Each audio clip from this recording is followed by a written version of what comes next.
सुना हुकूमत किसको कहते हैं। हजरत उमर गुजर रहे हैं, फजर की नमाज के बाद 2 गलियां रह गई हैं, आज पूरा नहीं हो सका आपका दौरा। एक छप्पर है छोटा सा, बूढ़ी अम्मा बैठी है, उमर फारूक गुजरने लगे, बूढ़ी को परेशान देखा, अम्मा जी इजाजत हो तो अंदर आ जाऊं।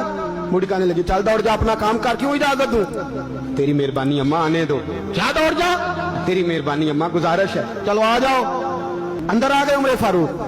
अम्मा क्या परेशानी है, क्या बात? अम्मा कहने लगी खामद इंतकाल कर गया, औलाद अल्लाह ने दी कोई नहीं, मैं गरीब हूँ, 3 दिन से रोटी नहीं खाई, 25 दिनार का कर्जा चढ़ गया है, मुझे उमर फारूक से बड़ी शिकायत है। उसने मेरा हाल ही नहीं पूछा। कहने लगे शिकवा है, उमर आया ही नहीं।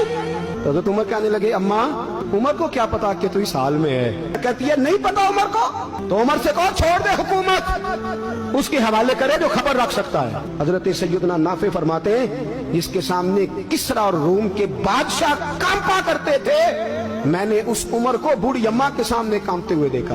राशदारी है उमर फारूक का। दौड़े गए, 25 दिनार लाए, राशन रख के लाए, रोटियां पकाई, बूढ़ी अम्मा को खिलाई। कहने लगे अम्मा 25 दिनार ले ले और चल, गलती हो गई, उमर को माफ कर दे।